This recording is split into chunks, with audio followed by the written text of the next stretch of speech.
In California, in Encino, a motel was where Stephen Twitch Boss was found. And his death was ruled a suicide.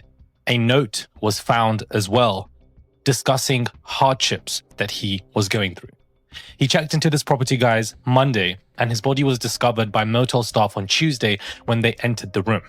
The 40-year-old was unfortunately pronounced dead at the scene just after 11 a.m., the coroner stated.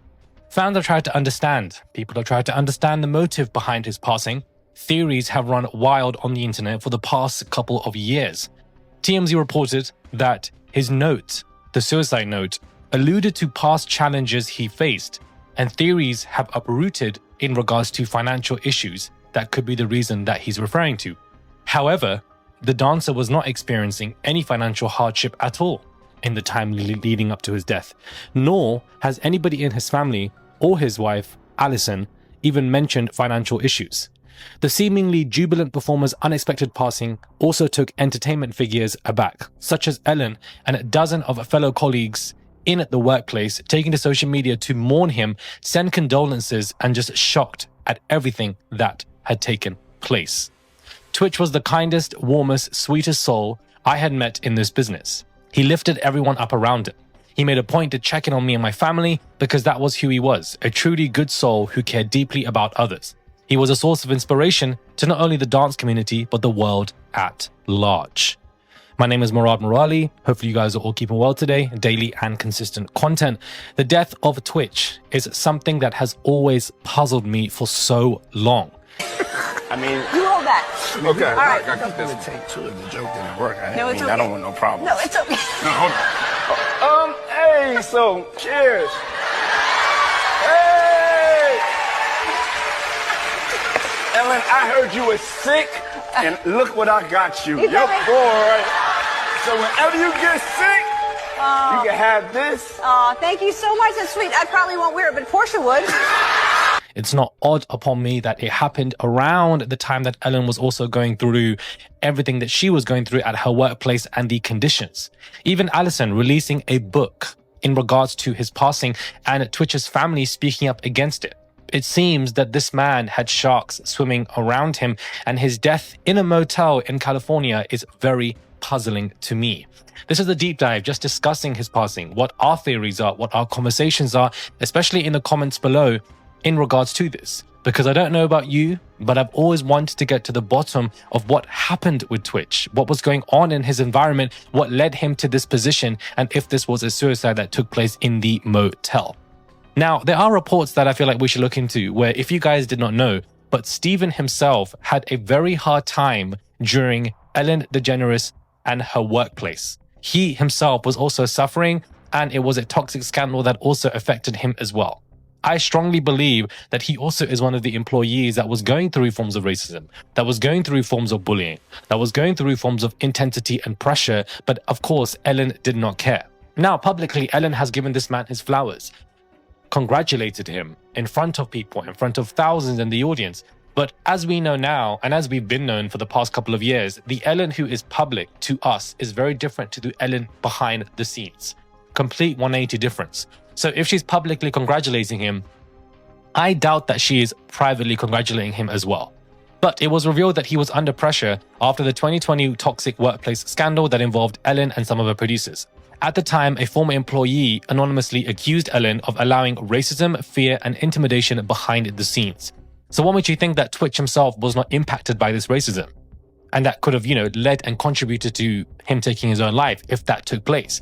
Oftentimes we look at these employees who are anonymous and, we read their reports of what they've gone through. But I feel like a lot of people missed the mark and ignored the fact that Twitch himself also was going through a lot of workplace stress, and that this racism and intimidation that was allowed via Ellen and her executives also impacted Twitch himself. Just because he was publicly seen, just because he had a higher profile than these anonymous employees, does not mean that this man is exempt from experiencing workplace racism and stress that could have affected him to the point where he took himself to a motel and took his own life. Makes you think, guys. It genuinely makes you think. Allegations have raised multiple brows and sharp online critique.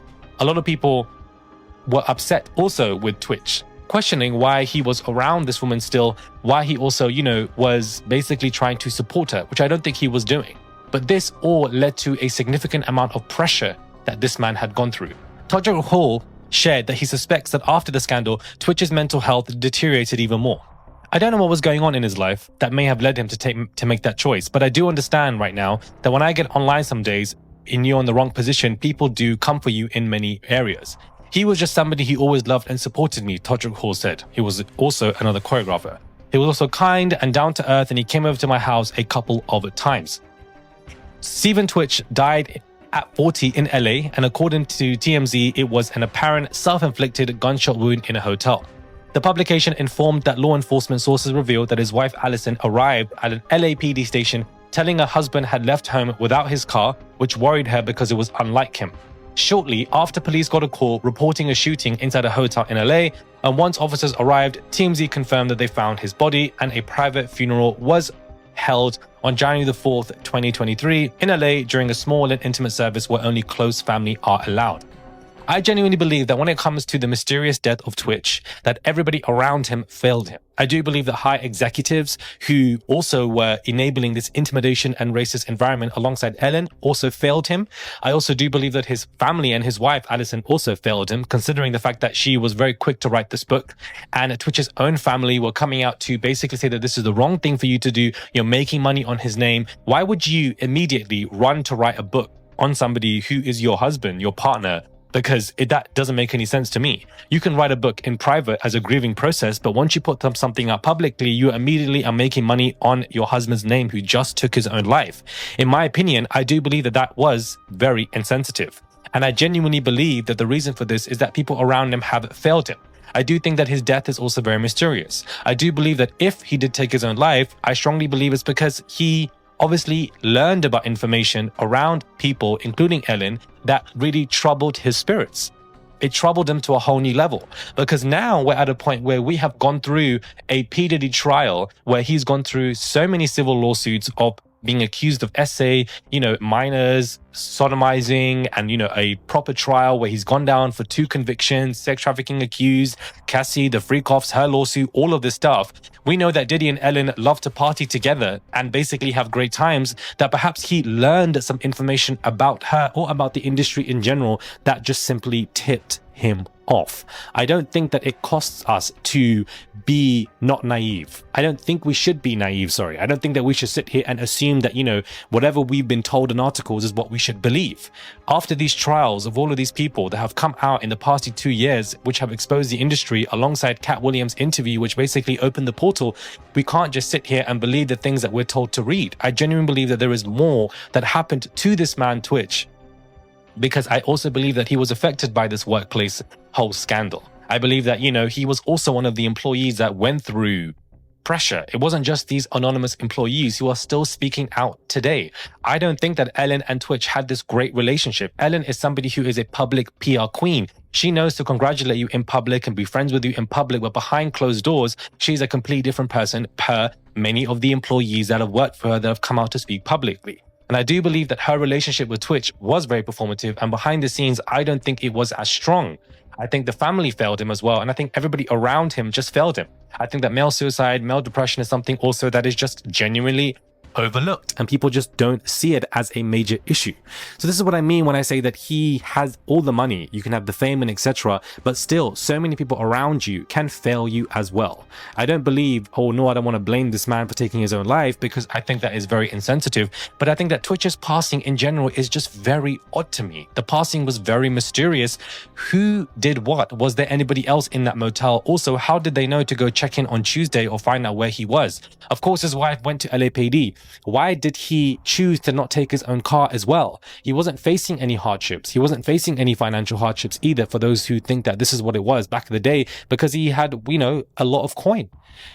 His death has always just been something very mysterious to me. And I just think that in the world of P. Diddy and what we've learned about him over the past year, and especially when it comes to Epstein, and especially when it comes to, these new lawsuits that are civil, that are coming out from all of these people, the employee toxic workplace conditions. I just think it's too naive to believe that this man woke up one day and wanted to take his own life for, you know, some kind of minor issues. I do believe that he found out information about people that he once loved that was demonic, that was excessive, that was just absolutely diabolical and disgusting for him to believe and digest.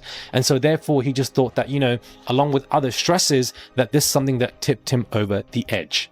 I just feel for his children, to be honest with you, because I'm not really sure why Alison Holker came out with an entire book basically discussing the fact that he would not want to take showers, that he had a really weird turn, and that he had excuses to, you know, basically ignore stuff and not want to be with her, and that there were symptoms of depression, irritability, insomnia, weight loss, a lack of energy. I just feel like all of this coming out in a book for her to release as soon as he passed away is just extremely, extremely insensitive. And I just find that to be very confusing, because she obviously had made a lot of money on that book. And I just don't think that was the right way for her to go.